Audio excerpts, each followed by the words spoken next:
Saya di sini, Haikal Kurniawan, Managing Editor Suara Kebebasan, juga ada kontributor kami, Samuela Kristi dan Reynaldi Adi Surya.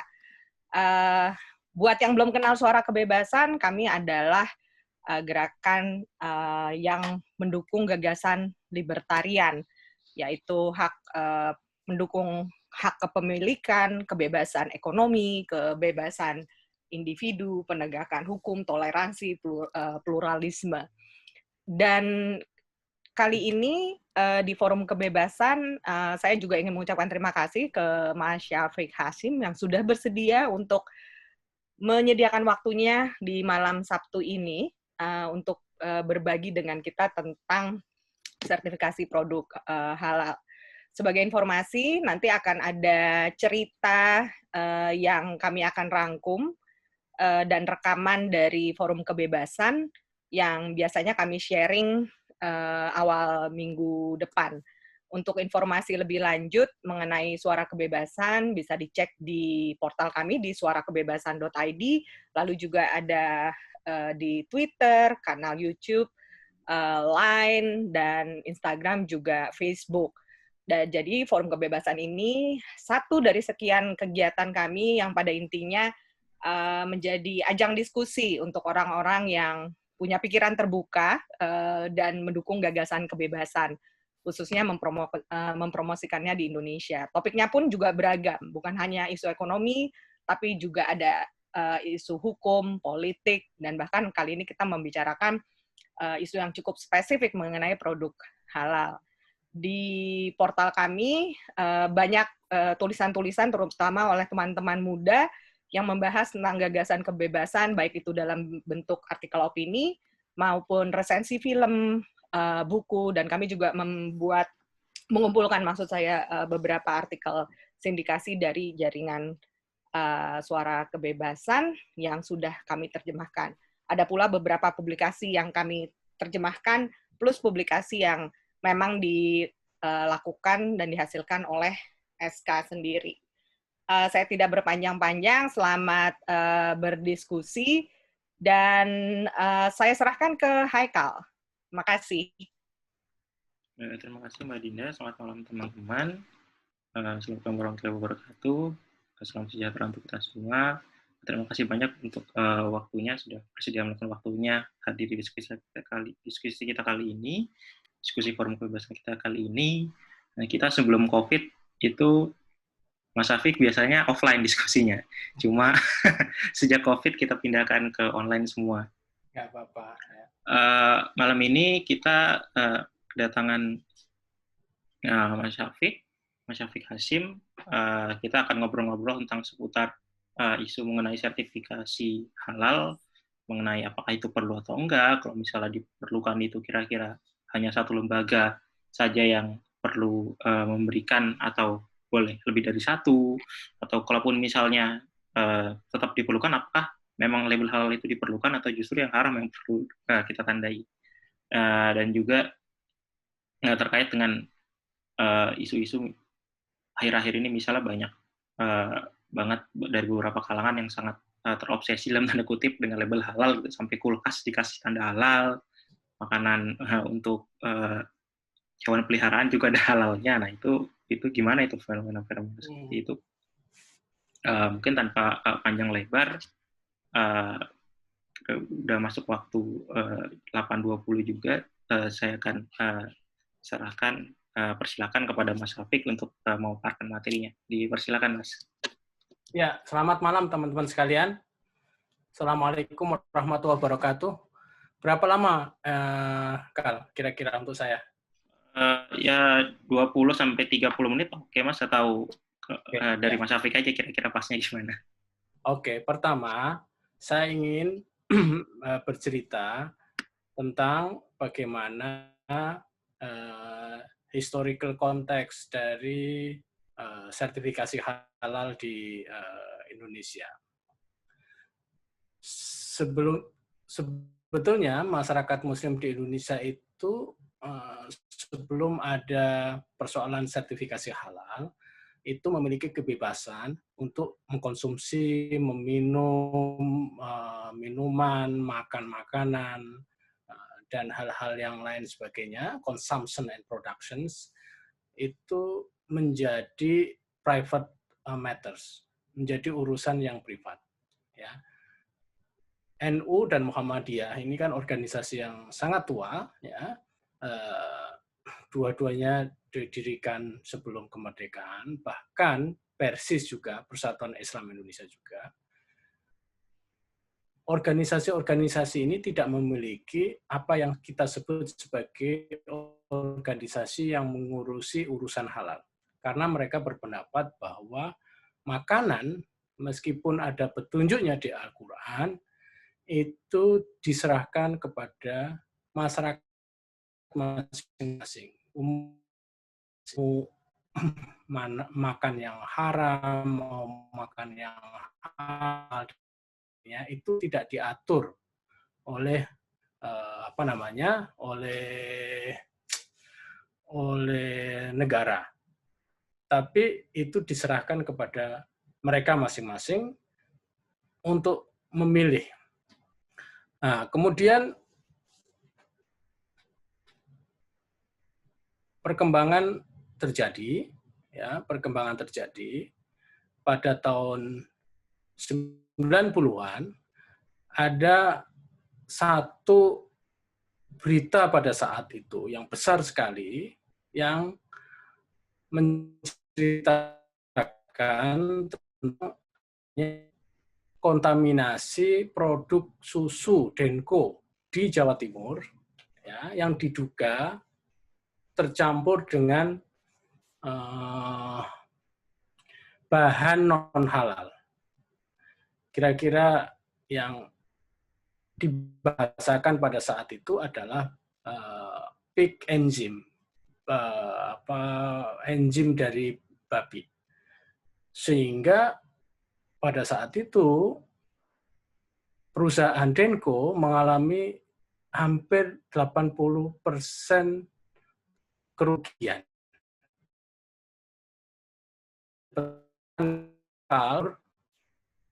Yang memelihara sapi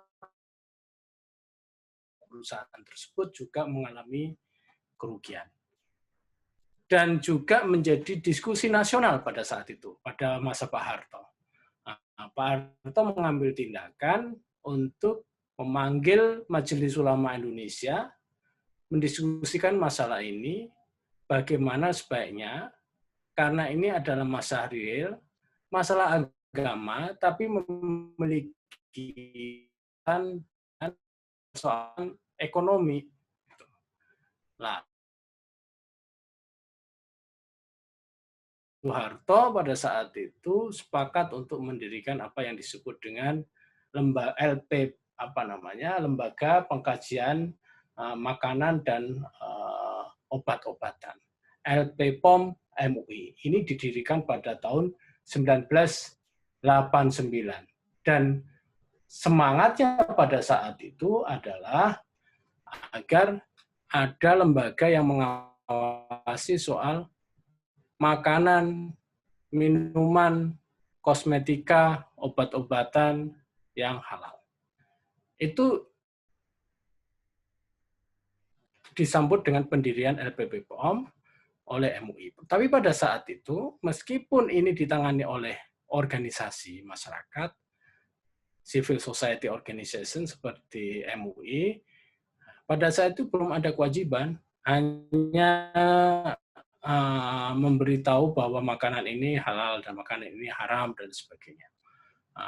Mulai setelah dibuka LPPOM, tidak tahu pertimbangan apa, tapi yang jelas perusahaan-perusahaan membaca ini sebagai arah pasar, dan perusahaan-perusahaan tersebut mulai mendaftarkan diri kepada LPPOM untuk mendapat sertifikasi halal. Dan salah satu perusahaan pertama yang pada saat itu mengajukan itu adalah perusahaan dari Korea, bukan perusahaan makanan, gitu, tapi perusahaan barang. Nah, ini kan terjadi pada tahun 90-an. Dan LPPOM kemudian secara historis menjadi organisasi, menjadi penyelenggara pertama yang mengeluarkan sertifikasi untuk produk-produk yang dinyatakan halal oleh mereka. Nah, secara kebudayaan, secara kultural ini berlangsung terus, dan semakin meningkat, akhirnya menjadi semacam backbone dari program MUI, Majelis Ulama Indonesia, ya, menjadi tulang punggung dari Majelis Ulama Indonesia, di mana di seluruh tanah air itu setiap ada, paling tidak di tingkat provinsi, mereka memiliki organisasi LPPOM, dan mereka menerima pengajuan sertifikasi halal dari perusahaan-perusahaan di daerah. Nah, ini secara historis seperti itu. Lalu bagaimana teorinya? Gitu. Kenapa orang menjadi, kalau dulu NU dan Muhammadiyah menganggap ini urusan pribadi, kemudian menjadi urusan organisasi, dan artinya komunitas juga terlibat di sini. Ini kenapa? Ada nggak justifikasi teoritisnya? Ya, kalau di dalam perspektif agama sudah barang tentu ada, ya, gampang menjelaskannya, ada dalil dari Quran dan ada macam-macam gitu. Nah, tapi bagaimana secara teoritiknya itu bagaimana? Nah, dari bacaan saya, ya, karena saya sudah lama meriset ini dan mencoba untuk melihat literatur antropologi dan sebagainya, itu memang yang dinamakan impurity atau barang yang najis, barang yang tidak murni, barang yang tidak halal, itu sudah menjadi diskusi lama di kalangan pemeluk agama, dari yang sifatnya agama yang sangat tradisional, ya, sampai agama yang mengenal pelembagaan, gitu. Seperti Kristen, Islam, dan sebagainya. Juga agama-agama yang unorganized, gitu. Ada sebuah tulisan yang menjadi klasik, ya, dalam bidang antropologi, judulnya Purity and Danger, karya Mary Douglas. Nah, Mary Douglas ini membahas di dalam bukunya itu hal-hal yang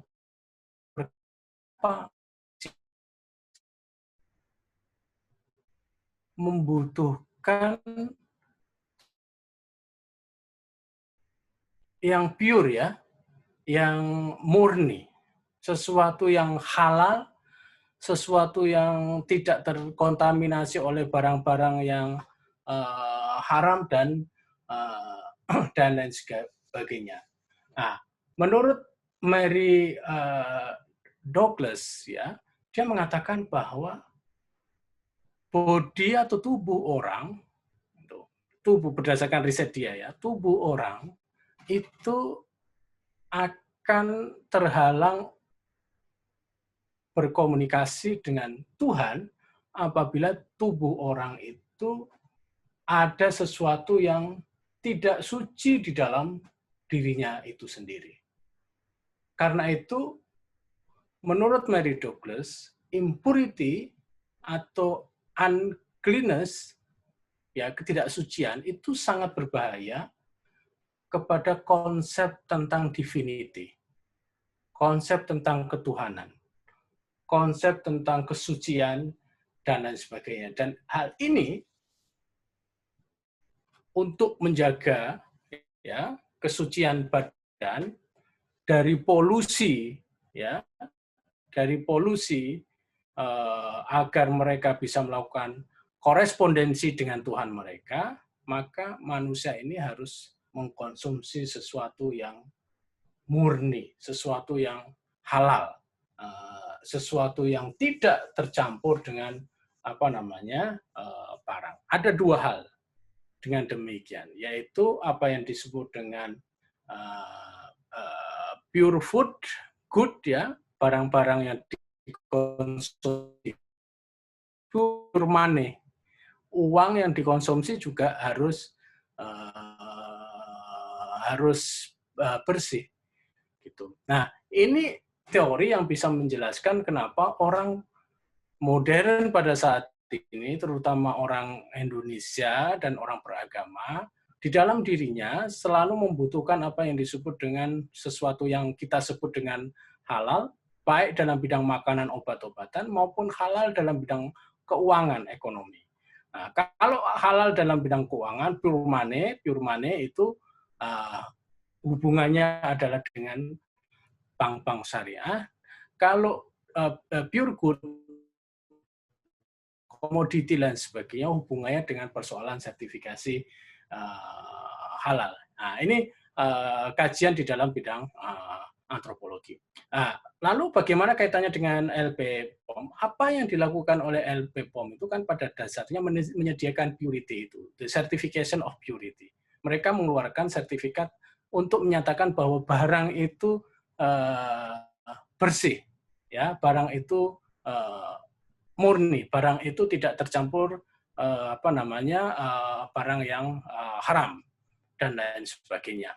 Nah, perkembangan dari pendirian LP POM tahun 90 sampai kemudian pada tahun 2013 dan 2014 ada semacam diskusi yang panas di mana pemerintah melihat sertifikasi halal ini memiliki potensi yang besar untuk mengembangkan ekonomi.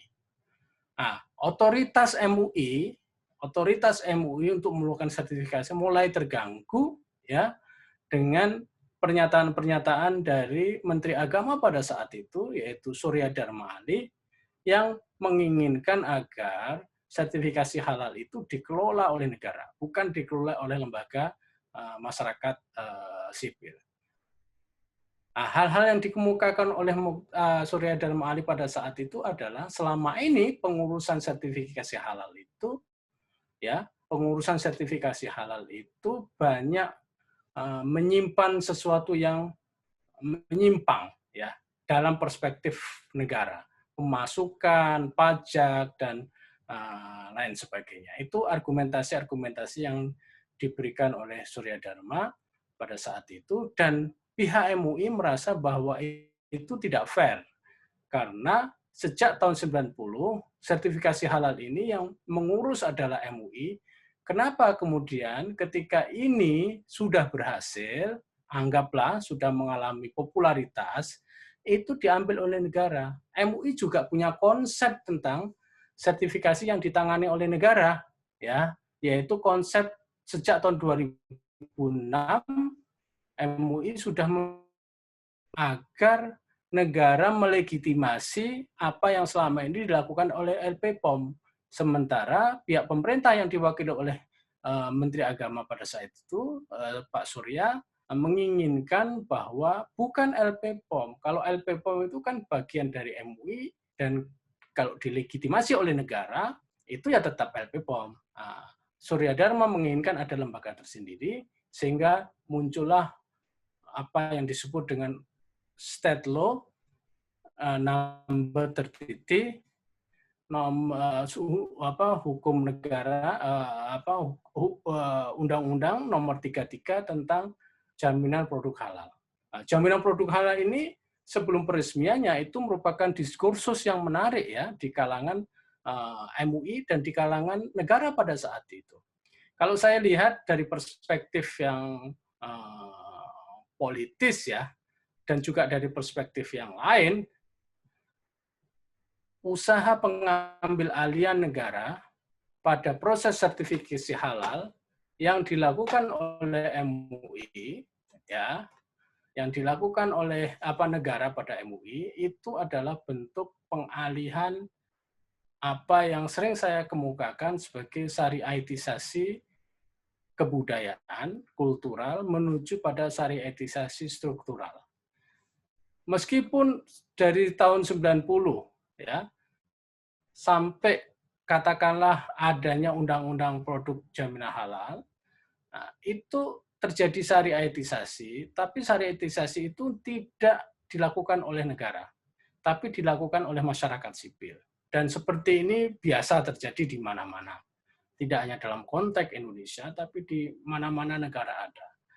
Tapi ketika ada upaya bahwa sertifikasi halal itu ditangani oleh negara, maka negara berarti sudah melakukan upaya untuk memasukkan unsur syariah ke dalam aturan negara, yaitu Undang-Undang 33. Dengan demikian, negara juga berurusan dengan pemaksaan enforcement terhadap masyarakatnya, pola konsumsi, usaha, dan sebagainya. Karena kalau tidak memenuhi sertifikasi halal, maka mereka terkena hukuman dan terkena, meskipun sanksinya tidak pidana, tapi sanksinya bisa dalam bentuk yang lain. Selain itu, sertifikasi halal juga, Undang-Undang Jaminan Produk Halal itu juga mengindikasikan kepada kita bahwa Indonesia sebagai negara yang diverse dan plural mengadopsi salah satu hukum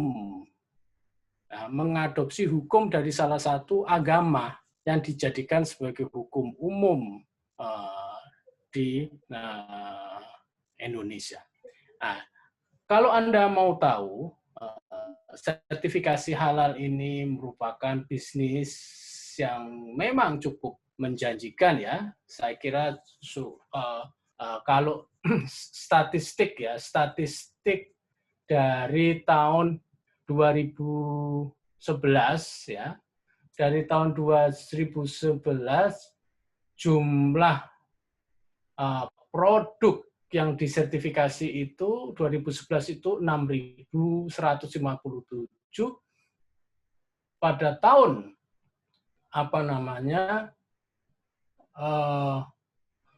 pada tahun 2000, bukan produk tapi jumlah sertifikasi halal yang dikeluarkan itu 657, pada tahun 2017 sudah mencapai 17.039. Jumlah produk yang disertifikasi dari 32.000 kemudian mencapai 127.000 jumlah produk yang disertifikasi. Ini bukan hal kecil, bahkan volume bisnisnya jauh lebih besar daripada volume bisnis yang dihasilkan oleh bank syariah, di mana bank syariah itu hanya sekitar share-nya kepada bank konvensional itu dibandingkan dengan bank konvensional hanya sekitar 5%. Ya, tidak mengalami kenaikan yang signifikan dari semenjak dicanangnya Bank Muamalah Islam sejak tahun 90. Bahkan Bank Muamalah Islam mengalami pilot, membutuhkan suntikan yang besar untuk mereka bisa survive. Tapi ekonomi halal ini memang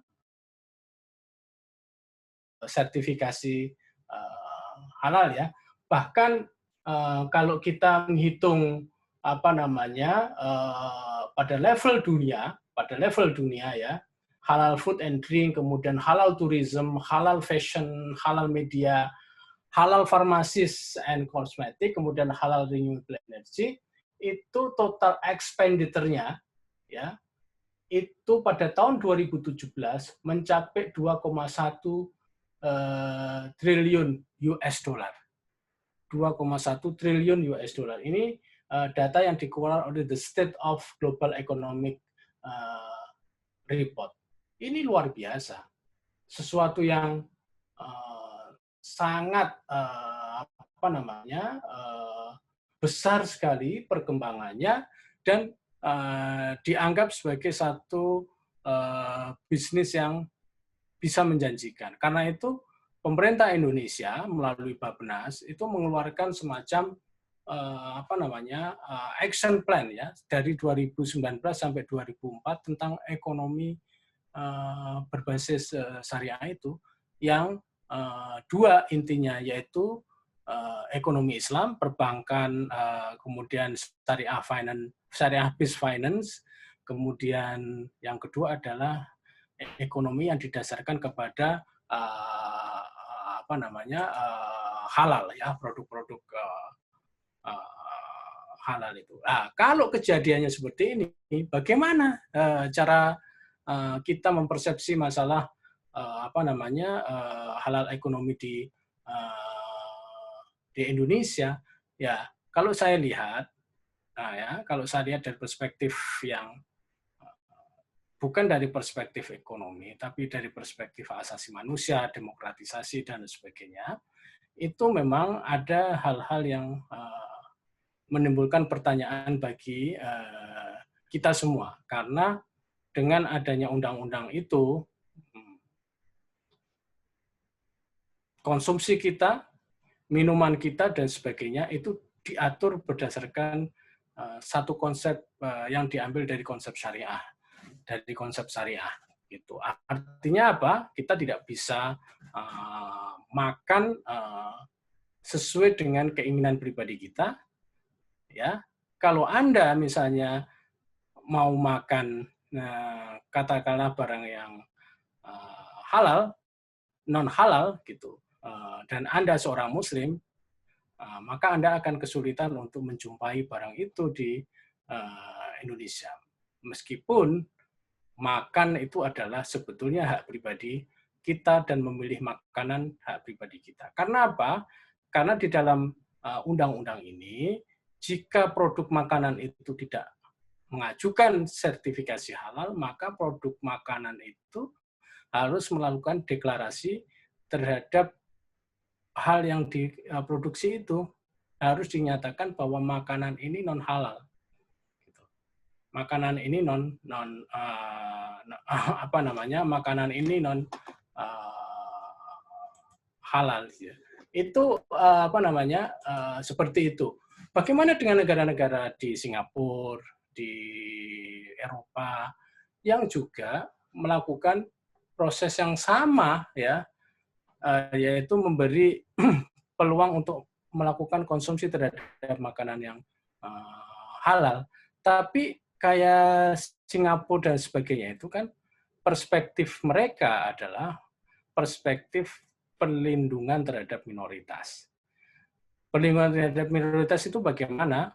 Bahwa mereka menganggap bahwa minoritas berhak mendapatkan makanan yang sesuai dengan keyakinan mereka, dan bagi yang berjualan seperti itu harus memberikan informasi tentang makanan yang dijualnya. Cukup sampai batas itu, ya, cukup sampai batas itu. Nah, tapi kita sebagai negara yang mayoritas Muslim itu kita mengatur makanan sesuai dengan perspektif mayoritas, bukan sesuai dengan perspektif minoritas yang sebetulnya harusnya mereka mendapatkan perlindungan dari negara. Kalau mereka mau mengkonsumsi sesuatu yang menurut agama mereka dibolehkan, itu bagaimana? Gitu. Sementara menurut agama lain, katakanlah menurut agama tidak dibolehkan, pasar sudah terlanjur mengakui hukum bahwa standar halal dan haram itu adalah standar halal dan haram menurut perspektif syariah Islam. Ini adalah problem-problem yang berkaitan dengan hak asasi manusia dan berkaitan dengan demokrasi di kita. Nah, kalau dari perspektif masa depan usaha ini, upaya ini, ya, kita melihatnya tidak dari perspektif bahwa negara sudah melakukan proses syariatisasi melalui produk-produk halal atau melalui proyek halal, tapi melihatnya dari potensi yang kemungkinan secara ekonomi akan menghasilkan, maka ada hal-hal yang perlu kita pikirkan juga. Jadi di Indonesia ini pengaturan halal dan pengaturan haram itu didasarkan pada standar madhab Imam Syafi'i. Standar madhab Imam Syafi'i ini memiliki konsep bahwa segala bentuk makanan itu harus bersih dan suci, ya, bagi orang Islam, dan segala makanan yang menggunakan barang yang haram itu makanan dinyatakan haram. Ya. Tulang, daging, kaldu, enzim, dan sebagainya, kalau itu asalnya dari barang haram, maka itu dinyatakan haram. Tidak boleh dikonsumsi dengan alasan apapun. Pernah ingat kan pada tahun 2000, mungkin yang sudah dewasa pada tahun 2000 ya, kalian mungkin tahun 2000 masih SMP atau masih SMA, itu terjadi perdebatan antara Presiden RI, Gus Dur dengan MUI. Perdebatan itu adalah soal kehalalan Ajinomoto. Nah, pada saat itu Gus Dur menganggap bahwa Ajinomoto itu sudah halal karena prosesnya yang begitu panjang sehingga yang tadinya menggunakan mungkin campuran barang yang non halal, tapi karena prosesnya terlalu panjang untuk menjadi Ajinomoto sehingga elemen halal itu hilang secara kimiawi. Dan ketika the final end dari Ajinomoto itu diperiksa, itu menurut Gus Dur pada saat itu, menurut Ajinomoto juga, itu sudah tidak terdeteksi. Tapi standar yang digunakan oleh MUI adalah tadi, bahwa mengambil barang al-intifa minal haram haramun. Jadi mengambil barang yang haram untuk segala kebutuhan, manfaatnya ya, itu pada akhirnya dihukumi haram. Gitu. Jadi yang dinilai adalah sejarah dari barang itu, sehingga barang apapun, nah ya, kalau ingredientnya itu tercampur dan terkontaminasi oleh produk halal, produk haram, barang haram, maka barang itu dinyatakan haram. Nah, ini adalah satu perdebatan pada saat itu, dan jika kita renungkan untuk masalah ini ya, masalah pemilihan paradigma. Kalau Gus Dur itu madhabnya pada saat itu adalah madhab Hanafi, Imam Hanafi, ya, yang dalam madhab itu dikenal satu konsep perubahan kimiawi, ya, yang tadinya haram menjadi haram itu boleh, tidak masalah. Nah, kita yang di Indonesia ini standar halalnya tadi, bahwa yang tadinya haram menggunakan barang haram, maka final end dari produk itu tetap dinyatakan haram. Nah, mari kita kaitkan dengan impian Indonesia menjadi internasional halal hub. Internasional halal hub itu artinya kita ingin menjadi pusat industri halal dunia. Nah, kita pikir produk dunia, terutama yang berkaitan dengan 4 hal, makanan, minuman, obat-obatan, terutama obat-obatan yang penting, ya, obat-obatan, kosmetik. Obat-obatan ini masih mengandalkan masih mengandalkan apa yang disebut dengan gelatin dan lain sebagainya, unsur-unsurnya. Hampir 90% obat-obatan di dunia menggunakan unsur itu, unsur non halal. Termasuk juga vaksin COVID-19. Vaksin COVID-19 itu ingredientnya masih tercampur dengan barang yang non halal. Kalau dari perspektif kita yang dipakai oleh MUI, maka hampir dipastikan bahwa semua itu nanti akan haram. Hanya boleh dikonsumsi kalau keadaannya darurat. Darurat itu apa? Darurat itu mengancam kematian. Itu hanya boleh. Tapi secara substantif, barang itu tetap haram, dibolehkan karena kita ingin mempertahankan kehidupan. Tapi kalau dari perspektif yang mazhab yang dipakai oleh Gus Dur dan Ajinomoto pada saat itu, ya vaksin COVID itu diperiksa aja dulu. Kalau final end-nya misalnya tidak ada elemen halal, ya harus dinyatakan halal. Bayangkan jika pasar obat-obatan ini 90% masih menggunakan barang itu, ya, lalu kita konsep halalnya itu berbeda dengan market, itu absorpsi marketnya kemana? Gitu. Realistis nggak? Kalau kita jual barang-barang itu kan haram semua. Atau memproduksi barang itu kan haram semua.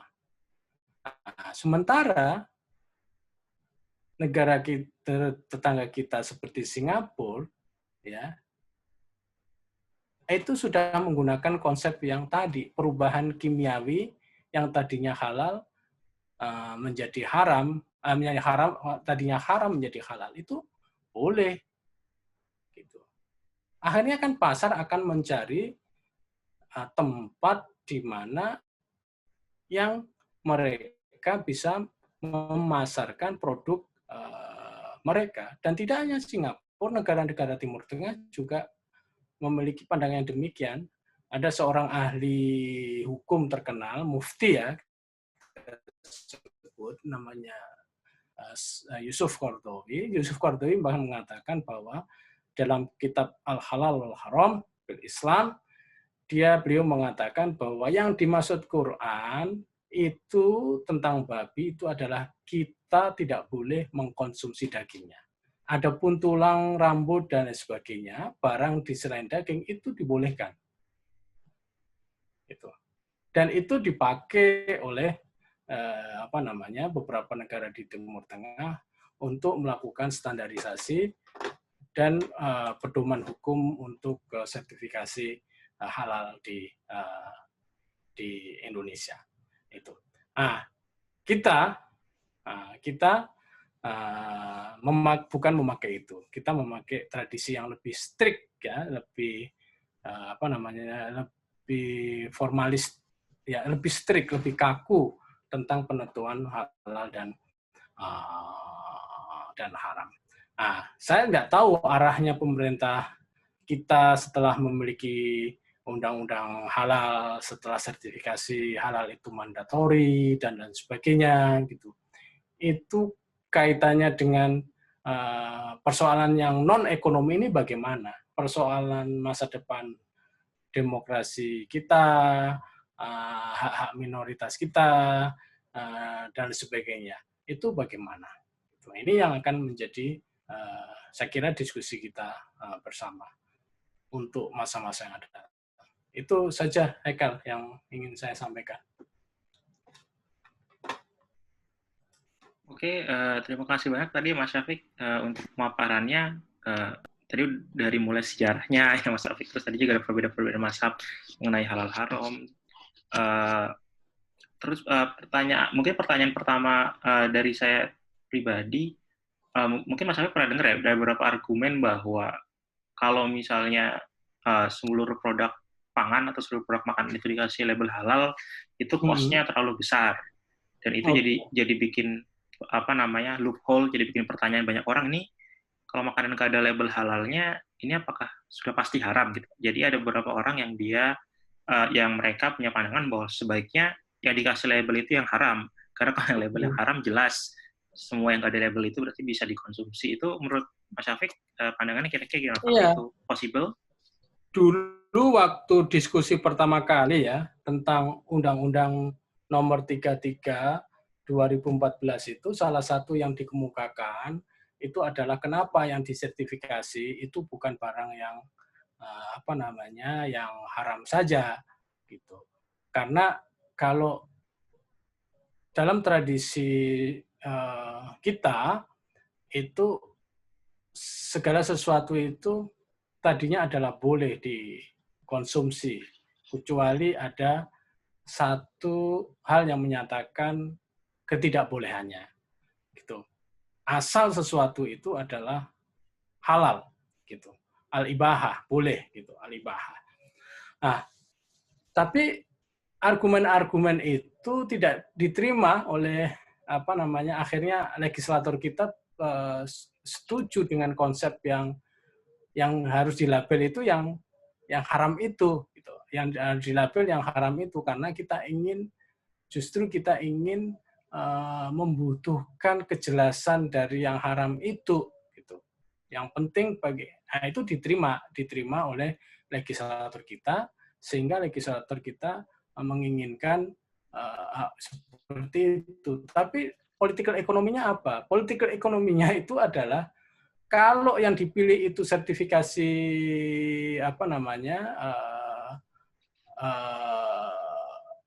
barang yang haram, ya, itu objeknya kan sedikit, Eka.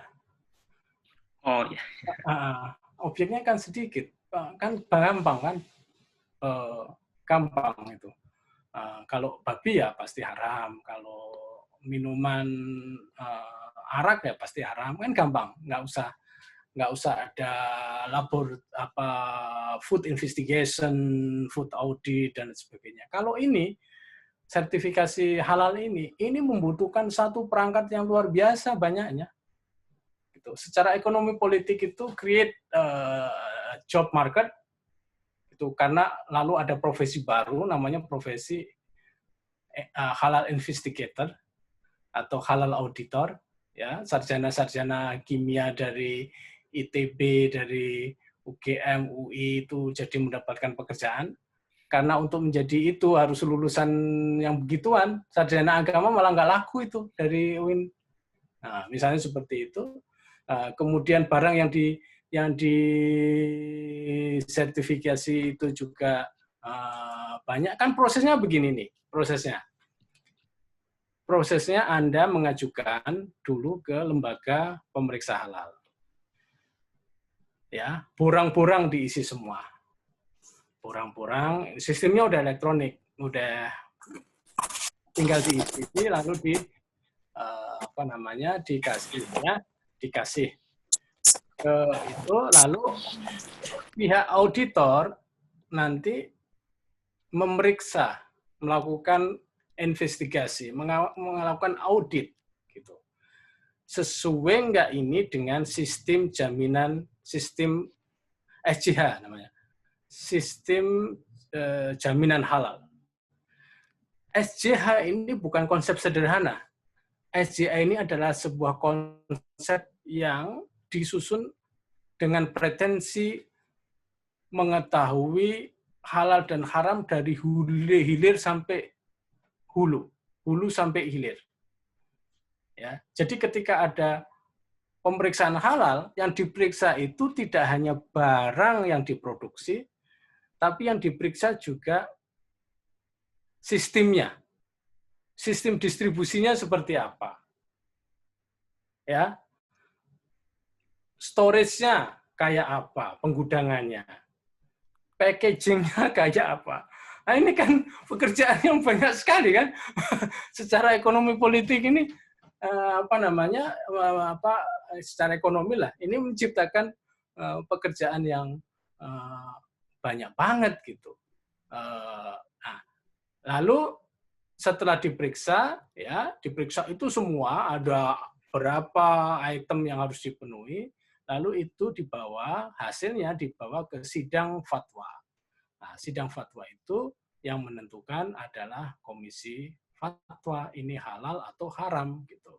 Itu seperti itu. Dulu sebelum ada undang-undang ini, ya sebelum 2019 ya, itu sertifikasi halal ditangani oleh LPPOM MUI, tapi sekarang diambil alih oleh namanya Badan Penyelenggara Jaminan Produk Halal Indonesia, BPJPH.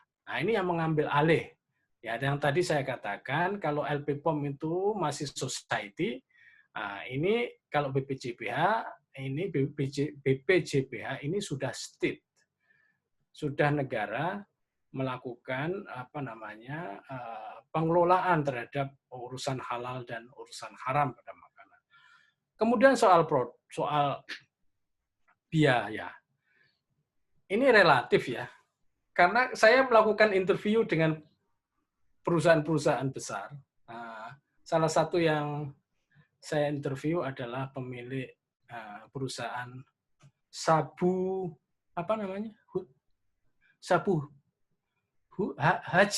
haji, restoran Jepang, punyanya orang Indonesia, sangat terkenal sekali. Dia punya cabang di mana-mana, di Bandung, di Jakarta, gede sekali. Saya bertemu dengan ownernya, saya tanya kepada ownernya, ya sabu haji ya, ini menurut Anda sertifikasi halal itu merugikan atau enggak? Dia bilang, enggak tuh, biasa saja. Karena apa? Karena restoran-restoran besar itu sudah terbiasa dengan standar mutu yang harus dipenuhi oleh asosiasi restoran. Soal kebersihan, soal apa. Jadi alatnya udah ada semua, Kak, perangkatnya. Sehingga ketika ada permintaan sertifikasi halal, itu tinggal diterapkan di situ. Ya, yang rugi itu adalah ini saya katakan, undang-undang ini bias kelas. Gitu. Yang rugi itu para pengusaha di pinggir jalan itu, gorengan itu, tukang bakso, tukang apa, yang oleh negara sertifikasi halalnya ditanggung oleh negara, tapi negara bukan menanggung sendiri, tapi negara mengambil dari orang tarif dari pengusaha-pengusaha besar. Sehingga tarif dari pengusaha besar itu kalau nggak salah sekarang tarifnya 12 juta atau berapa, waktu ditangani oleh MUI itu sekitar 3,5 sampai 5 juta. Itu kan nggak mahal, 12 juta itu nggak mahal. Nah, kemahalan terjadi ketika proses itu diurus oleh lawyer, oleh jasa. Oleh jasa itu banyak terjadi orang membayar jasa pengurusan sertifikasi halal itu lebih mahal dari biaya sertifikasi halal itu sendiri. Apa sih artinya duit 12 juta bagi pengusaha? Tidak ada artinya. Yang menjadi arti itu adalah untuk tukang bakso, tukang apa, yang itu jumlahnya sekitar 6 juta kalau didaftar. Itu bagaimana? Nah, ini yang menyulitkan mereka. Karena jelas mereka ini berjualan tidak sesuai dengan standar halal. Jualannya di pinggir jalan kok, debu, kena makanannya, kena tukang es pasti terkena polusi, dan kan kita nggak tahu tanah itu mungkin diinjek-injek orang, ada tai binatang dan lain sebagainya. Itu semua kalau menurut jaminan produk halal, sistem jaminan halal itu harus diperiksa. Dan saya yakin kalau diperiksa mereka itu warteg-warteg dan sebagainya itu kan kalau naruh makanan kan begitu aja tuh, ditaruh di tanah apa sebelum dimasak gitu. Dia kan bisa kecipratan barang yang najis dan lain sebagainya gitu. Itu. Jadi saya melihatnya bahwa undang-undang ini justru akan menyulitkan bagi orang-orang pengusaha-pengusaha kecil dibandingkan dengan pengusaha-pengusaha besar. Kalau pengusaha besar udah terbiasa lah, deal masalah ini udah terbiasa, dan saya kira kalau hanya 12 juta untuk sebuah produk yang miliaran atau triliunan itu kan sebetulnya enggak bermasalah apa-apa.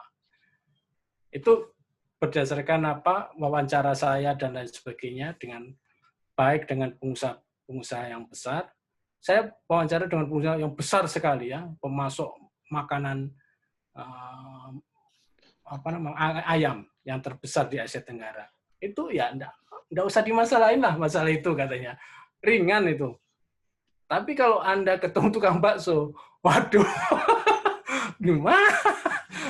Gimana kita bisa ditarik 1 juta untuk seperti itu. Terima kasih. Oke, thank you Mas Syafiq tadi untuk jawaban dan tanggapannya. Untuk teman-teman, kalau misalnya tadi yang mau bertanya, berkomentar, atau punya pendapat ke Mas Syafiq, bisa lewat chat. Nanti akan saya bacakan selaku moderator, atau juga bisa raise hand. Nanti kalau misalnya raise hand, nanti akan saya berikan kesempatan untuk bicara langsung ke Mas Syafiq untuk menyampaikan pertanyaan, komentar, atau tanggapannya. Ini saya di chat saya dapat pertanyaan, Mas, dari kawan saya, Renaldi. Dia nanya, saya pernah mendengar bahwa NU ingin membuat lembaga label halal sendiri. Nah, terus bagaimana pandangan Mas Syafiq kalau misalnya ormas lain seperti NU, Muhammadiyah, Persis itu memiliki lembaga label halalnya sendiri? Ya, mungkin kalau bisa dari sisi ekonomi kan ada sebagian orang kalau misalnya dia lebih pandangannya lebih ke open ekonomi terbuka kan semakin banyak pihak yang menyediakan jasa akan semakin kompetitif gitu Mas kira-kira. Itu menurut pandangan Mas Syafiq kira-kira gimana? Menurut undang-undang baru, kalau dulu kan memang sertifikasi halal itu terjadi apa yang saya sebut dengan historical monopoly ya. Monopolization yang berdasarkan sejarah. Karena MUI yang memulai, maka secara kebudayaan, secara kultural itu ditangani oleh MUI dan lembaga-lembaga lain itu tidak. NU dulu pernah membuat lembaga badan halal NU, tapi kasusnya hanya mandek sampai Solaria. Pada saat masih ingat kan, Solaria itu nggak punya sertifikasi halal. Sertifikasi halalnya menurut MUI diragukan, ditolak oleh MUI, lalu Solaria ini mendapat sertifikasi halal dari lembaga sertifikasi halal milik PBNU pada saat itu. Di mana pada saat itu sertifikasi halal masih secara kultural didominasi oleh MUI. Muhammadiyah juga nggak punya. Nah, di dalam Undang-Undang 2014 ini, nomor 33 ini, aspirasi agar tidak terjadi monopoli sertifikasi halal itu rupanya diakomodasi oleh pembuat undang-undang, oleh lawmakers kita, di mana BPJPH, Badan Jaminan Pengatur Badan Pengarah Penyelenggara Jaminan Produk Halal ini adalah lembaga besarnya yang memayungi. Di bawah BPJPH itu ada lembaga-lembaga pemeriksa halal. Lembaga pemeriksa halal ini boleh dari perguruan tinggi, boleh dari organisasi masyarakat. NU, Muhammadiyah, Persis, Al-Irsyad, macam-macam organisasi, MUI sendiri itu boleh menjadi penyelenggara pemeriksa produk pemeriksa halalnya. Ya, di bawah BPJPH. Ya, di bawah BPJPH. Jadi mereka bisa melakukan food investigation, ya, food auditing dalam rangka nanti diajukan kepada BPJPH. BPJPH nanti mengundang Komisi Fatwa MUI, ya, untuk memeriksa itu. Jadi ada dua level nih. Ada level BPJPH sebagai payung dan ada level pelaksana produk halal. Kalau dulu kan semua level dikuasai oleh MUI, ya, dari atas sampai bawah, LPPOM itu.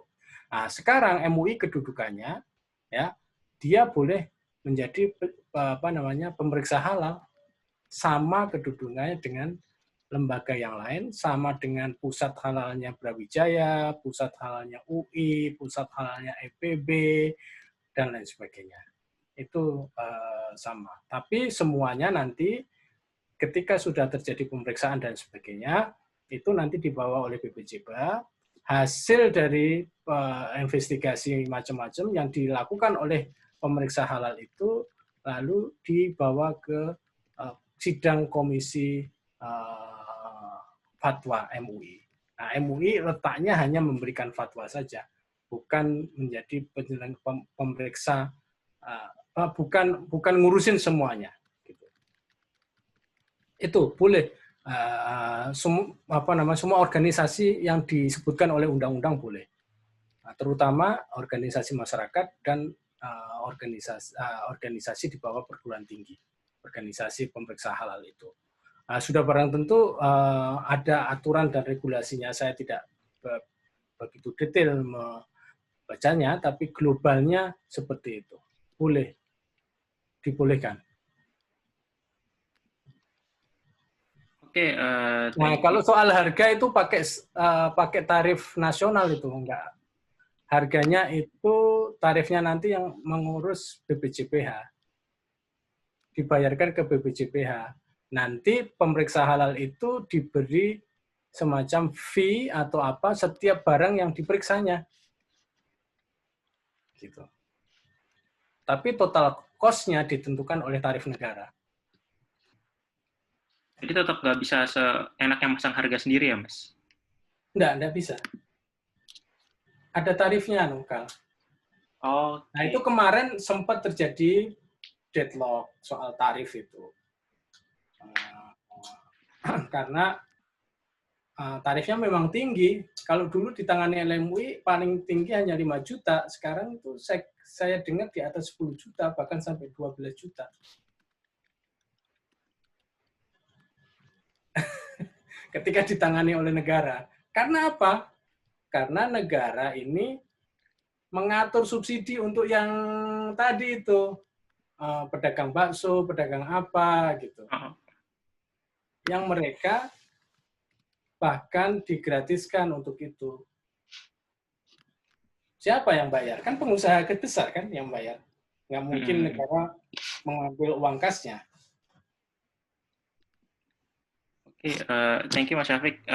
Pertanyaan kedua tadi masih dari Rinaldi juga. Apakah dalam Islam sebuah fatwa halal atau haram itu bersifat hierarkis? Apakah misalnya yang boleh memberikan judgement bahwa ini halal atau haram itu hanya mufti atau ulama tertentu, atau kalau dalam Islam bagaimana Mas Syafiq hukumnya?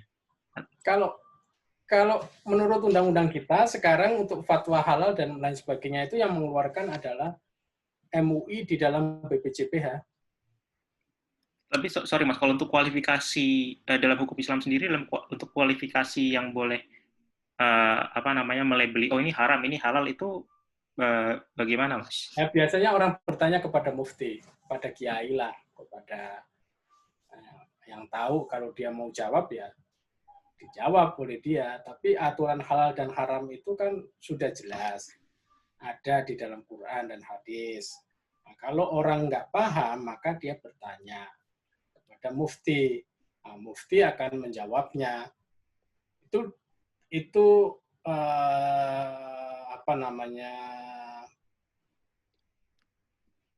di dalam kehidupan manusia, human life-nya atau everyday life-nya gitu, yang mengeluarkan statement halal dan haram itu adalah mujtahid atau mufti. Tapi kan itu kalau kita bilang mufti dan mujtahid itu kan terlalu tinggi. Ya, yang bisa mengeluarkan adalah orang yang tahu agama itu, gitu. Kiai atau ustadz atau apa yang memang dia bisa ngasih tahu itu halal itu haram. Jadi tidak ada otoritasnya, sebetulnya otoritas yang tersebar, gitu. Otoritas yang tersebar. Tapi kemudian karena kita punya undang-undang, ya, jaminan produk halal, itu otoritasnya menjadi otoritas yang dimiliki oleh lembaga itu, yang negara yang menentukan halal dan haramnya melalui proses laboratorium. Itu yang saya sebut bahwa negara sebetulnya terlalu jauh melakukan intervensi terhadap masalah ini. Kalau di Malaysia itu ada 2 level. Ada yang disebut dengan mufti pada tingkat nasional dan ada yang disebut dengan mufti pada tingkat state-nya. Ada mufti pada tingkat federal dan ada mufti pada tingkat state. Pada tingkat state ini yang menentukan halal dan haramnya sebuah produk. Itu di Malaysia seperti itu. Kalau di Thailand itu ada lembaga seperti lembaga Ifta juga, ya, tapi hanya untuk komunitas Muslim. Ya, untuk komunitas Muslim yang membutuhkan itu diwadahi di sana. Kalau kamu mau tanya tentang ini, tanya ke mufti Thailand, lembaga fatwa Thailand, gitu. Itu seperti itu. Tapi kalau Malaysia kan federal, itu kan Islam itu merupakan agama yang official, sehingga dia ada lembaga National Fatwa Council of Malaysia.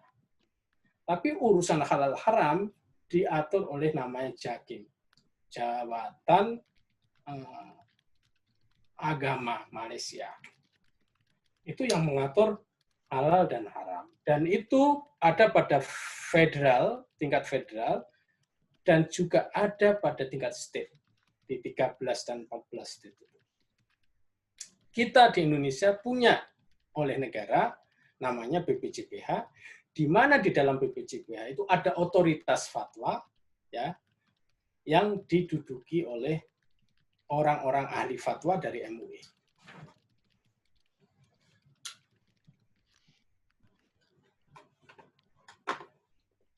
Oke, thank you Mas Syafiq. Mas lagi pertanyaan dari Fuzi Novianti. Dia ingin bertanya ke Mas Syafiq, apakah konsep sertifikasi halal di Indonesia sama dengan konsepnya standarisasinya FAO, Mas, lembaga pangannya PBB, Codex Alimentarius. Dan juga menurut Mas Syafiq, bagaimana posisi produksi pangan di Indonesia saat ini? Apakah memang make sense untuk mendominasi pasar global, sehingga jaminan sertifikasi dengan jaminan sertifikasi halal dan sertifikasi internasional? Thank you Mas Syafiq. Jadi yang dikembangkan dalam proses sertifikasi halal itu, makanan itu tidak hanya halal, tapi toyiban. Halalan toyiban. Tidak hanya boleh, tapi kualitasnya harus bagus. Nah, itu yang dikembangkan di dalam. Jadi mereka menganggap bahwa konsep halal yang ditangani oleh lembaga halal kita itu supermatif, lebih memiliki kedudukan yang tinggi dibandingkan dengan BP POM misalnya. BP POM kan ngurusi makanan itu boleh dan tidaknya, minuman dan sebagainya, itu kan ada sebetulnya badan POM ya itu.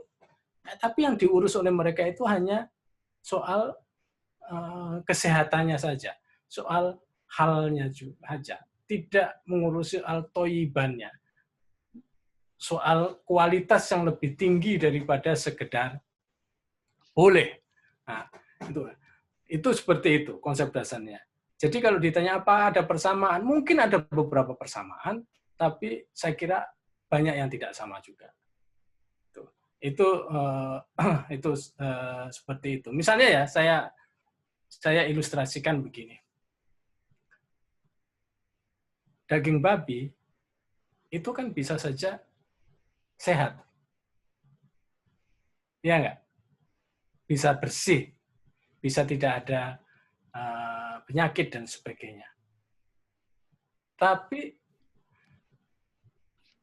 konsep halal tidak hanya sampai situ.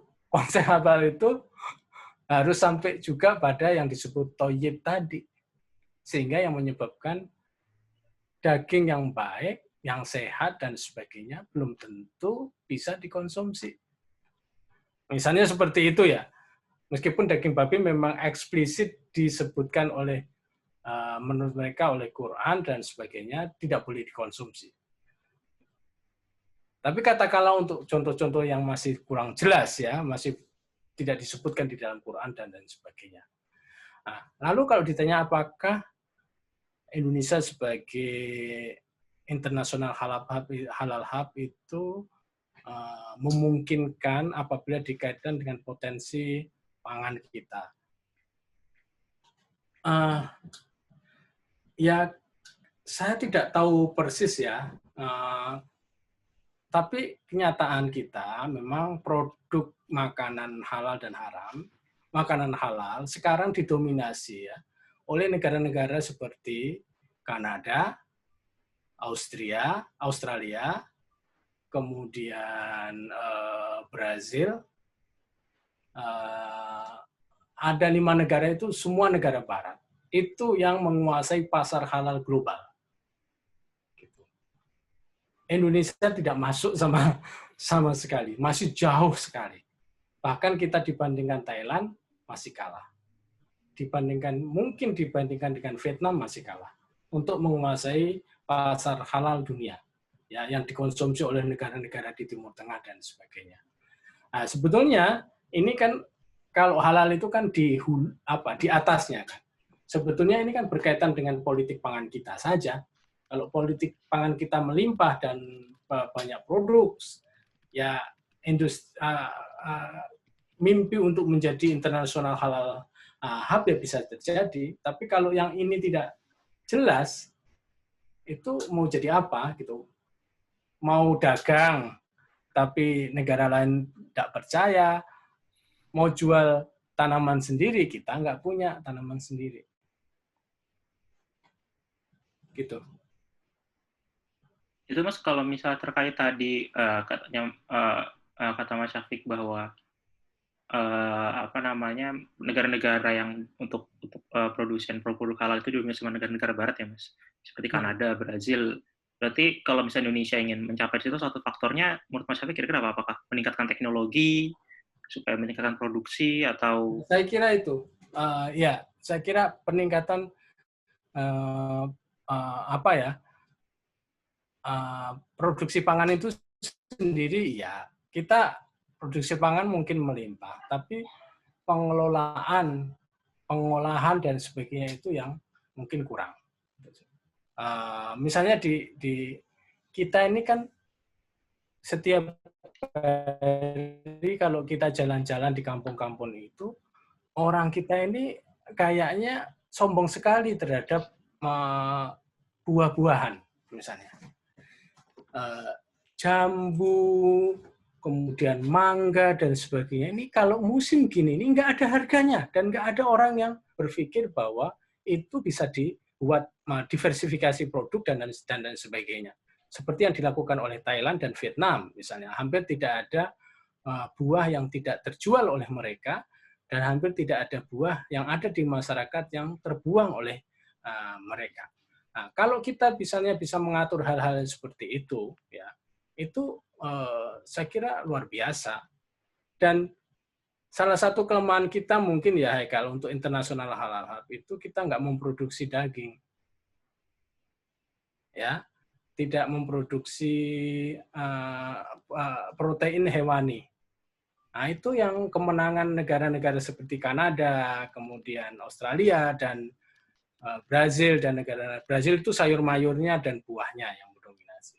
Itu karena kita nggak punya produk andalan dunia. Gitu.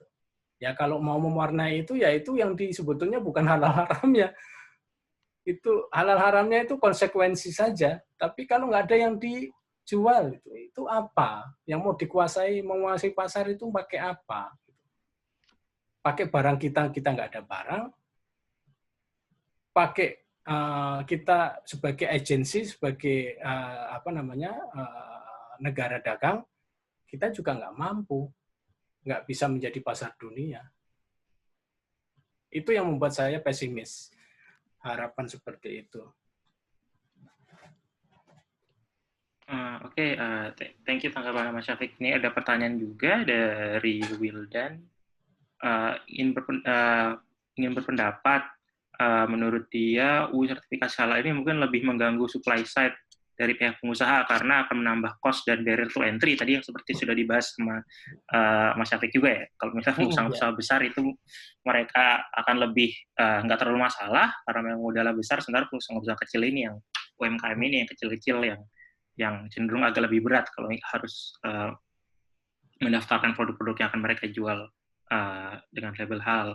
Tapi mungkin akan terkait dengan barrier to entry yang ditanyakan Wildan, mungkin saya akan kaitkan juga tadi dengan pertanyaan Rinaldi di awal terkait kalau misalnya ormas-ormas atau organisasi lain dibebaskan untuk membuat label halalnya sendiri.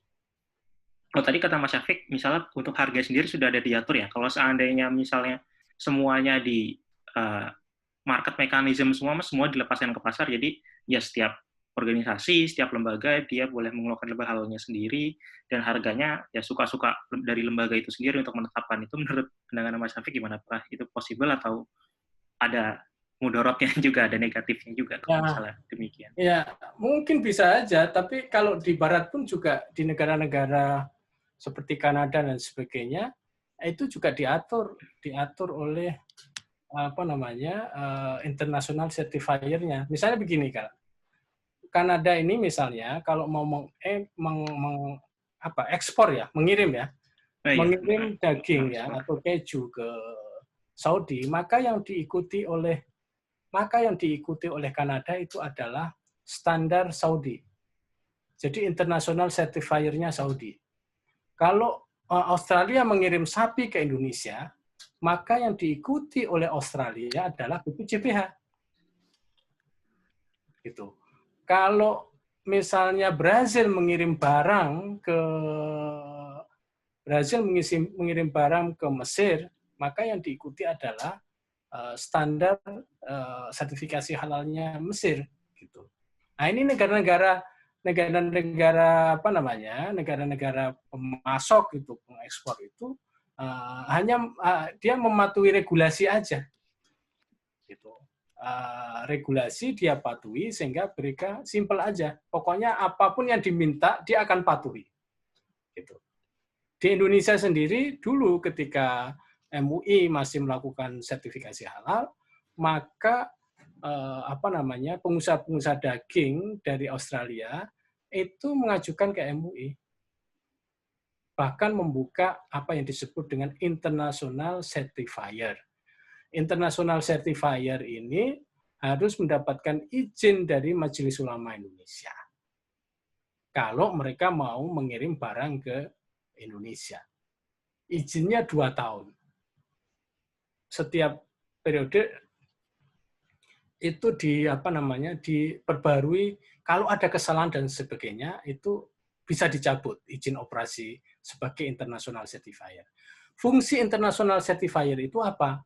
Fungsi international certifier ini agar pengusaha Australia ya tidak mengajukan permohonan sertifikasi halal ke Jakarta. Cukup melalui perwakilan itu. Kalau si perwakilan ini membutuhkan, kalau MUI membutuhkan audit terhadap mereka, mereka datang aja ke perwakilan itu. Itulah yang dulu menimbulkan ontran ya, ontran. Pernah kan tahun 2013 itu ada tuduhan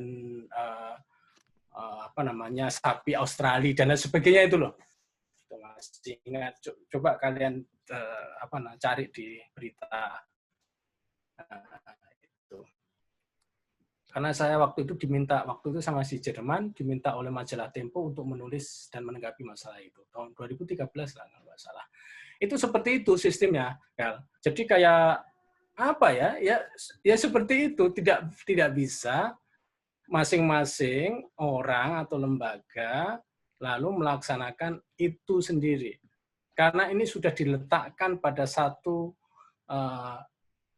apa yang disebut dengan standar norma standar. Modernisasinya itu di situ itu. Gitu.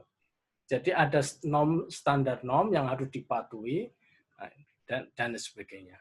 Gitu. Nah, Australia juga tinggal mematuhi itu apa sih? Gitu. Nah, dan Australia tidak Australia ini kan negara sekuler. Jadi dia tidak mengurusi soal yang diurusi bukan agama. Kita mengurus sertifikasi halal itu bukan karena agama, tapi karena supaya barang dia bisa dijual di Indonesia. Itu memang benar. Saya pernah diundang oleh mereka, perwakilan dagang mereka lah. Kita nggak ngurusin itu kan, kita nggak boleh ngurusin seperti itu. Gitu. Kenapa? Misalnya saya bilang, kenapa Australia tidak mengutus lembaga agama mereka? Oh, nggak boleh, negara nggak boleh mengurusi itu. Gitu. Pokoknya dia patuhin aja. Apa isinya dia patuhin. Yang penting barangnya bisa masuk ke kita dan dipasarkan. Itu yang biasa orang sebut dengan istilah komodifikasi itu di situ. Kenapa halal itu dianggap komodifikasi? Ya karena persoalan itu bahwa orang memandang halal ini bukan semata-mata persoalan agama, tapi memandang halal ini sebagai persoalan ekonomi biasa aja. Oke, thank you Mas Syafiq. Mungkin teman-teman tadi yang baru masuk juga, tema kita malam ini membahas tentang menilik tentang label halal Indonesia. Bicara kita ada Mas Syafiq Hasyim. Kalau misalnya ada teman-teman yang ingin bertanya atau berkomentar, bisa lewat chat. Nanti akan saya bacakan atau juga bisa raise hand. Nanti kalau misalnya raise hand, nanti akan diberikan kesempatan bicara untuk menyampaikan pertanyaan atau komentarnya langsung kepada Mas Syafiq. Dan ada Mas Syafiq, ada pertanyaan dari Wildan juga. Ya setelah pertanyaan keduanya, untuk UMKM, dia pernah baca katanya kalau di Omnibus Law yang baru, yang baru disahkan ini juga mengatur bahwa UMKM boleh melakukan self-declare kehalalan produknya tanpa harus melalui sertifikasi yang konvensional. Itu kira-kira menurut Mas Syafiq pandangannya gimana? Nah, itu kemajuan yang bagus sekali kalau saya pikir. Tapi apa bisa itu? Benar nggak itu? Maksudnya bisa dilaksanakan atau enggak? Mungkin negara enggak apa namanya? Negara juga enggak memaksakan mereka karena negara tahu bahwa mereka enggak mampu untuk bayar apa namanya sertifikasi halal itu. Gitu. Saya belum baca Omnibus tentang masalah ini untuk apa namanya konteks Omnibus Law itu. Tapi tidak secara, saya hanya global aja pada waktu itu, apa perlu negara mengurusi soal seperti ini gitu. Kenapa nggak diserahkan kepada BPOM saja? Tidak harus menjadi sebuah badan negara yang ngurusi halal gitu. Kaitannya dengan konteksnya dengan konteks ideologi negara aja pada saat itu.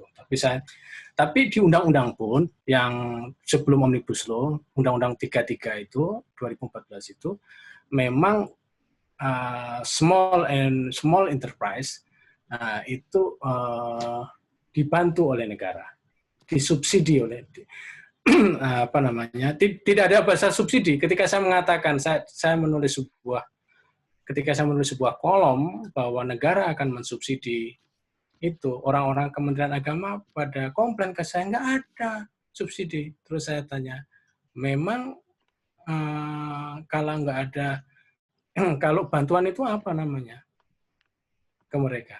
Kan artinya itu subsidi dan itu diambilkan dari apa namanya pengusaha besar ongkosnya. Untuk para pengusaha kecil itu diringankan karena nggak mampu, diperkirakan akan nggak mampu. Seperti itu. Di undang-undangnya seperti itu. Oke, thank you Mas Syafiq. Ada pertanyaan juga dari Mas Rizal. Mungkin tadi sedikit membahas juga tadi sempat Mas Syafiq tadi sampaikan terkait dengan Malaysia dan Thailand. Kalau misalnya seperti tadi Mas Syafiq bilang, di Malaysia itu kan sertifikasinya dari tingkat state ya Mas, misalnya oleh Departemen Agama Ada state dan federal. Misalnya nggak cuma federal tapi ada di state juga. Sementara kalau di Thailand itu dilakukan oleh lembaga non pemerintah. Nah, kalau menurut Mas Syafiq sendiri, kalau di Indonesia idealnya seperti apa? Apakah kita bisa ikuti Malaysia karena kita mungkin negaranya diverse dan sangat luas, atau bisa dilakukan lembaga non pemerintah? Kalau Malaysia saya kira enggak lah. Kalau Malaysia itu kan sangat syariah. Kalau saya itu halal ini sebenarnya di urusan BPOM. BPOM menambah satu bagian kategori ya. Kalau BPOM kategorinya sehat itu. Kategorinya yang itu katakanlah sehat gitu. Tambah satu kategori yang namanya toyib tadi. Gitu. Sehingga lembaga itu kan sudah ada dan sudah jalan. Dan memiliki sumber daya manusia yang banyak juga, dan memiliki peralatan yang tenaga ahli yang banyak juga. Gitu. Kenapa tidak diletakkan seperti itu? Saya paham bahwa negara mempunyai ambisi besar.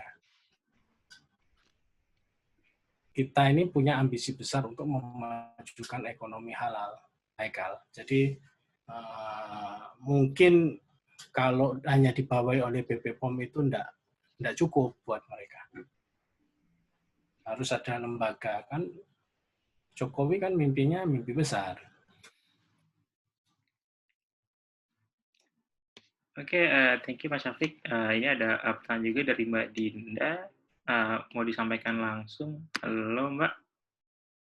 Sudah di-send. Halo? Ya. Oke, udah bisa Mbak. Silakan kalau ada pertanyaan atau tanggapan dan komentar ke Mas Syafiq.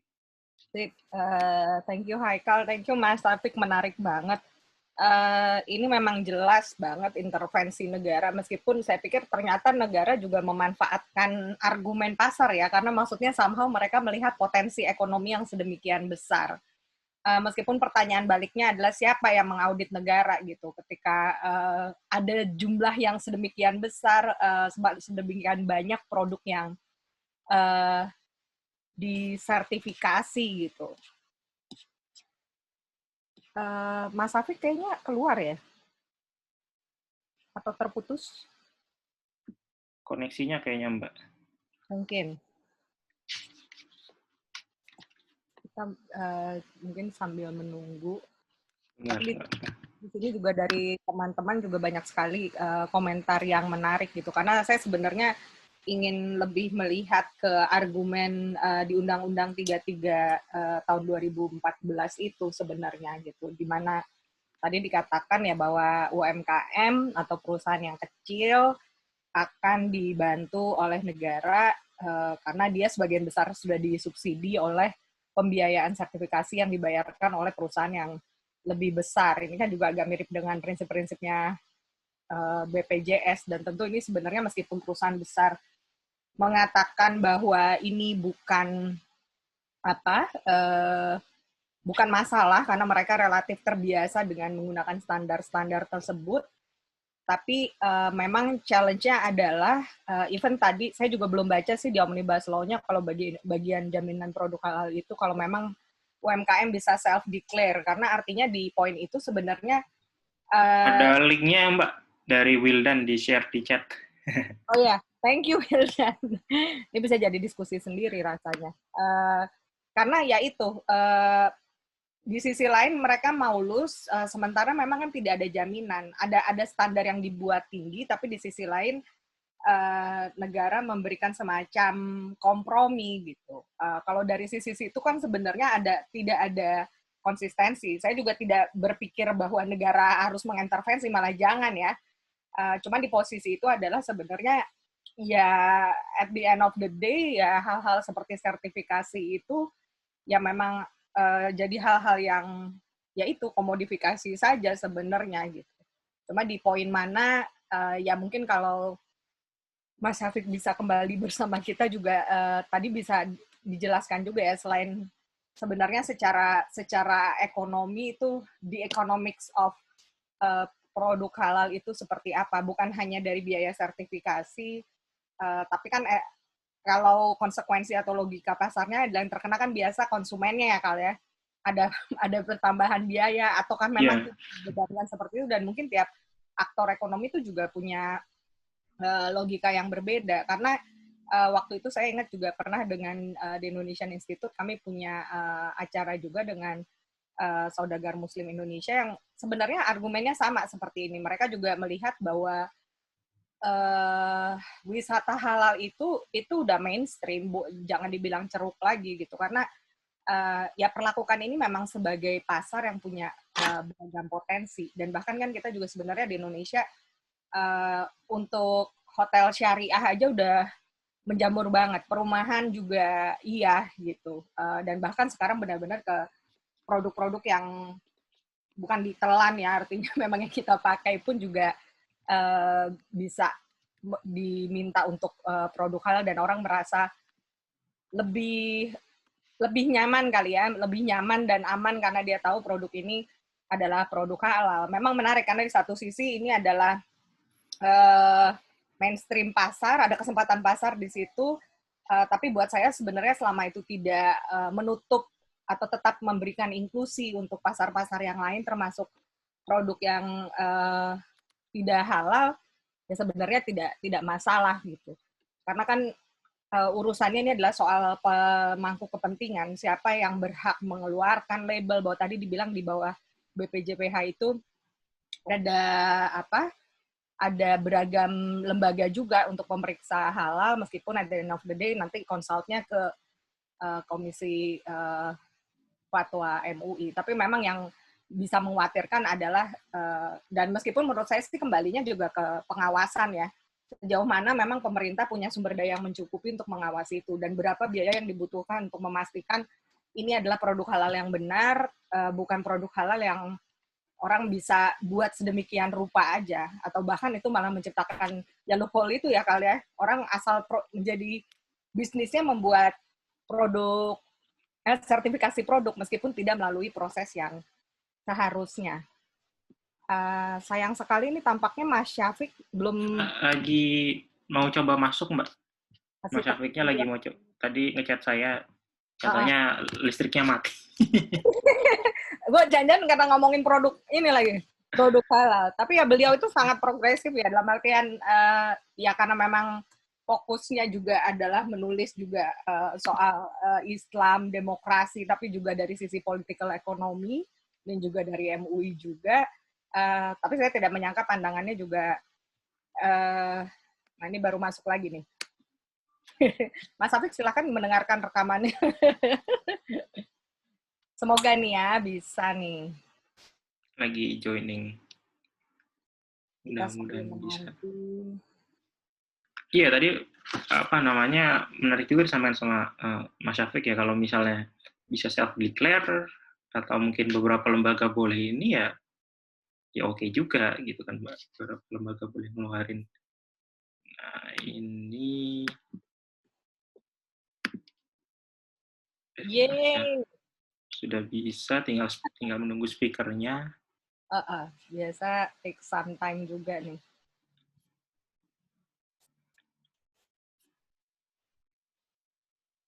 Bagaimana Mas Syafiq? Tinggal nunggu speakernya, Mbak. Mm-mm.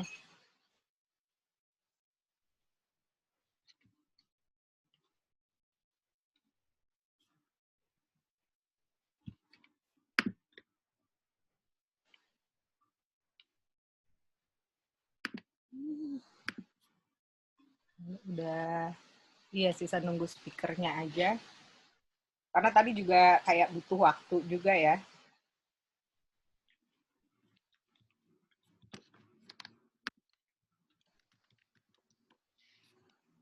Iya, kalau keren banget ini kalau memang bisa self-declare.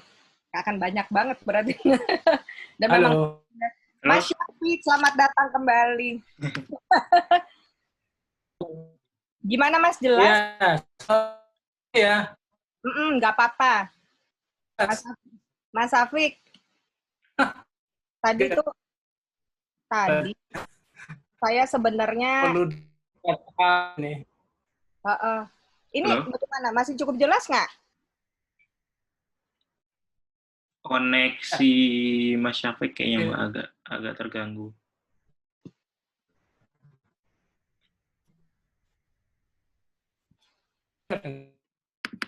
Udah mulai ini nih, agak dengar cuman agak terputus-putus. Halo. Ya. Halo. Ya. Sit lagi. Tapi ini mungkin bisa yang lain-lain juga bisa sambil ngobrol-ngobrol nih Haikal. Nanti paling di ini aja intisarinya aja dari saya sih sebenarnya lebih ya itu memang kalau bagaimana sih sebenarnya melihatnya selama dia tidak, maksudnya tetap inklusif ya, artinya pasarnya diverse. Kalau memang itu kalau dilihat sebagai added value produk karena dianggap sertifikasi halal kan harusnya secara prinsip pasar nggak apa-apa dong, sah-sah aja gitu. Tapi gimana agar hal tersebut juga tidak membatasi konsumen siapapun itu dan produsen juga gitu. Dan kalau ngomong sertifikasi itu kan concern-nya adalah ya lo harus mengikuti standar gitu. Kalau memang omnibus law bunyinya seperti itu tadi yang kayak di share sama Wildan, ya itu memang langkah maju. Tapi kan apakah itu bukannya mengorbankan juga idealisme katanya mau jadi produk pasar produk halal dunia gitu. Jadi nggak realistis nggak sih, Mas Syafiq, maksudnya? Yang self declaration tadi. Ya kayak soal maksudnya gini, pemerintah kan memberi bantuan lah katanya untuk UMKM. Pertama, pertanyaan saya adalah sejauh mana ya kan ujungnya soal pengawasan gitu. Siapa yang bisa menjamin ini adalah label yang benar gitu. Dan siapa juga yang mengaudit BPJPH. Dan bahwa ada perputaran uang ya kita akuin aja, memang ada nilai ekonomi di dalamnya, tapi ya sebagai orang yang mendukung ekonomi pasar ya, kalau saya melihat itu sebagai added value sih harusnya nggak apa-apa selama dia tetap memberikan ruang juga untuk pasar-pasar produk yang lain gitu, dan tidak menghambat orang yang memang tidak bisa memenuhi membayar sertifikasi itu gitu. Cuman kan kalau dengan model self declare itu tuh sepertinya ya sebenarnya ngapain menerapkan produk halal kalau sebenarnya pemerintah juga sebenarnya tidak punya kemampuan untuk ya itu daya enforce-nya itu. Yang ter-enforce itu kan hanya untuk yang mampu dan yang terdaftar kali ya. Karena saya juga nggak yakin kalau pemerintah punya data yang cukup update dan valid soal jumlah UMKM di Indonesia. Misalnya kayak gitu. Tapi ini adalah, karena pernah diskusi juga TII dengan ISMI, Mas Syafiq, ya intinya yang melihat bahwa wisata halal tuh sebenarnya ya udah ini udah dianggap mainstream ekonomi gitu, dan ya mereka harus menangkap pasar itu. Jadi saya sepakat juga soal komodifikasi tadi. Cuma pengen tahu aja pendapat Mas Syafiq soal enforcement dan soal inklusi gitu. Jangan sampai juga secara demokratis hak individu kita juga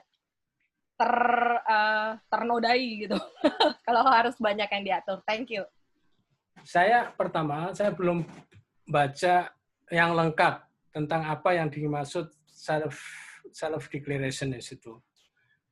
Apakah self declaration itu merupakan kegiatan yang sepihak saja oleh pedagang itu karena ketidakmampuannya untuk mendapatkan sertifikasi halal karena tarifnya yang mereka tidak bisa bayar, atau karena sesuatu yang lain setelah misalnya dilihat, diteliti dan lain sebagainya. Gitu. Pada kenyataannya memang kalau pengusaha kecil itu ya mereka forget it aja tentang undang-undang halal itu, dia jualan aja. Karena biasanya ada mutual trust antara kita yang membeli dengan orang yang yang menjual itu. Misalnya gaduh-gaduh di dekat rumah kita kan kita nggak mungkin ini udah ada sertifikat halalnya belum? Coba aku lihat cara masak kamu dan lain sebagainya. Ngapain capek-capek kan seperti itu toh? Yang dimakan itu pasti halalnya gitu. Kecuali ada campuran apa gitu. Nah, pada umumnya orang mengembangkan akhirnya sertifikasi halal ini bagi kalangan menengah ke bawah, pedagang kecil kalah dengan mutual trust itu. Yang mutual trust antara kita, kebiasaan kita sehari-hari dengan pola konsumsi kita, dengan pola makan kita ke warung dan sebagainya, itu akhirnya nggak jalan di situ. Gitu.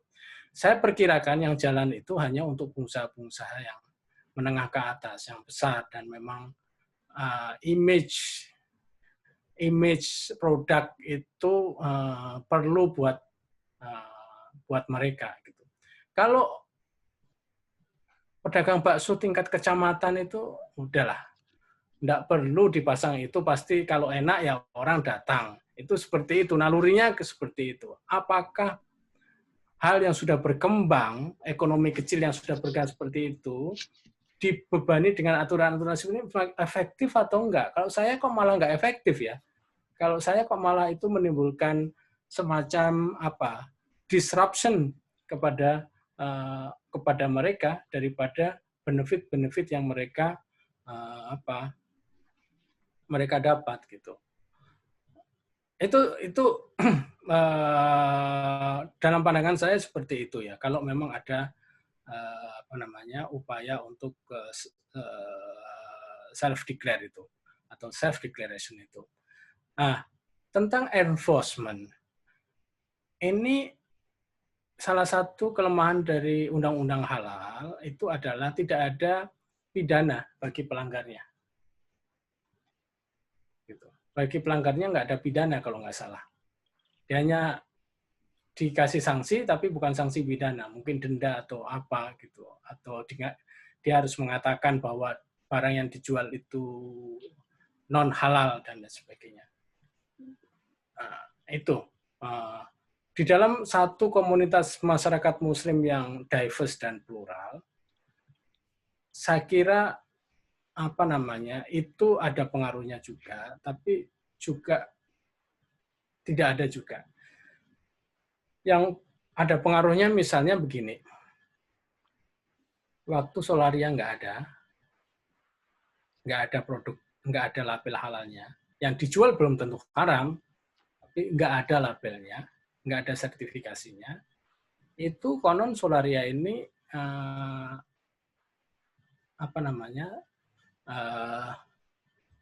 mengalami penurunan pelanggan. Orang-orang yang sadar, orang-orang kelas menengah baru yang beragama, itu nggak mau ke Solaria. Lalu mereka ngurus sertifikasi halal ke MUI, tapi MUI nggak dapat, lalu mereka ngurus sertifikasi halal ke NU. Seperti itu. Tapi kan uji objektifikasi dari apakah tidak punya label halal berpengaruh terhadap market itu perlu dilihat secara kuantitatif ya, yang lebih umum.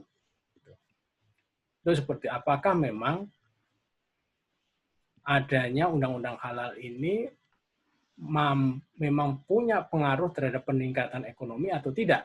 Itu harus disurvei, benar-benar dilihat ya, dilihat secara benar-benar. Kita kan hanya asumsi selama ini bahwa pasar dunia itu ramai, ya tadi 2.000 triliun US dollar dan sebagainya, itu kan memang besar kan ya. Konteks Indonesia ini benar nggak seperti itu? Ada pengaruhnya nggak?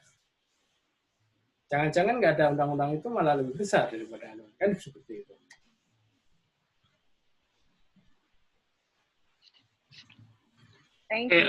Thank you Mas Syafiq. Tadi saya lagi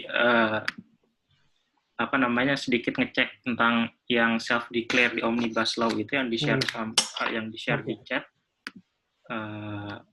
beritanya oleh Wildan. Di sini diterangkan di Republika misalnya setidaknya ada 3,7 juta UMKM tersebar di Indonesia. Dengan jumlah tersebut BPS memperkirakan setidaknya butuh waktu lebih dari 23 tahun kalau semuanya harus disertifikasi halal. 23 tahun itu lama banget. Itu udah sampai lulus S1 itu. Malah menghambat ya. Iya, 23 tahun. Udah sarjana belum selesai malah. Sarjana biasa 22 tahun udah wisuda. Dengan asumsi bahwa satu pengelolaan butuh berapa hari, macam-macam itu. Iya, betul Mas. Makanya ya udah boleh self declare. Syaratnya apa self declare?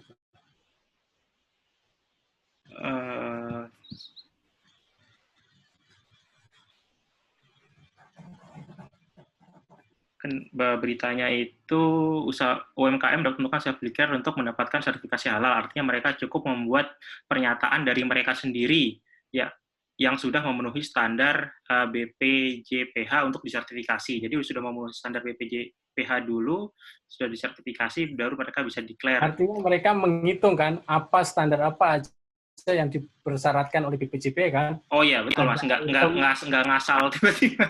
Oh, ya. Ada item yang harus dicoret kan itu, ada tiknya ini, beberapa list yang harus. Gitu. Nah itu yang harus diperiksa, listnya apa aja yang ditentukan oleh BPJPH. Itu seperti itu. Kalau saya kira makanya nggak mungkin lah negara membuat aturan yang enak itu pasti dipersulit. Iya, ini ada komentar juga dari Mas Usep, sertifikasi halal jadi tanda kuatnya negara. dan juga tanda kuatnya harapan konsumen Muslim terhadap keberadaan sertifikasi halal. Sebagian konsumen tidak memandang sertifikasi halal, sebagian konsumen tidak memandang penting sertifikasi halal akan dirugikan soal keberadaan bahan alternatif dan konsekuensi harga. Bisa aja seperti itu, bisa aja. Tapi kita butuh riset yang pasti, ya, tentang implikasi dari sertifikasi halal terhadap sebuah usaha. Gitu. Apakah memang benar-benar itu market factor, faktor pasar yang menentukan, atau faktor halal itu sendiri yang menentukan? Itu harus kita lihat.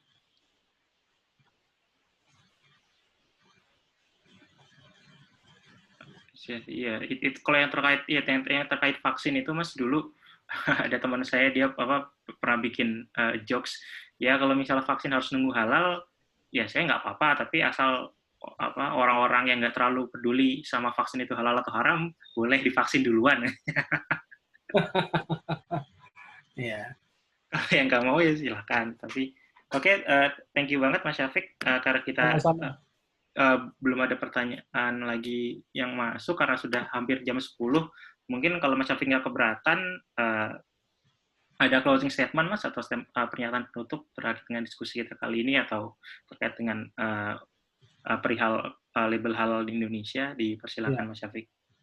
Persoalan halal ini, terutama yang menurut saya paling krusial adalah karena halal ini bukan sekedar kita mengkonsumsi makanan halal, minuman halal, memakai obat yang halal dan sebagainya, tapi kita juga mempraktekkan apa yang kita sebut dengan norma agama lain di dalam kehidupan publik kita. Gitu. Itu berarti kita menjalankan salah satu pilar dari hukum syariah. Nah, di dalam konteks negara yang diverse dan plural seperti ini, apakah hal seperti itu, ya, hal seperti itu kompatibel tidak dengan prinsip-prinsip kebangsaan, prinsip-prinsip kenegaraan, demokrasi dan sebagainya yang kita anut.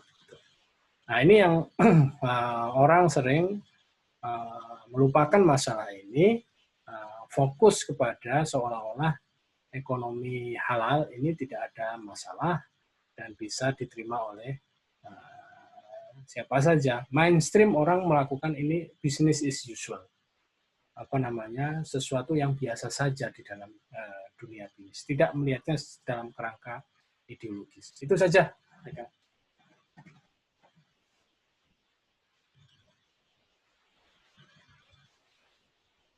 Terima kasih banyak nih Mas Syafiq sudah bersedia kita ganggu malam-malam sebagai pembicara kita malam ini. Thank you banget untuk waktunya, dan thank you banget untuk teman-teman yang sudah bersedia hadir di diskusi kita kali ini.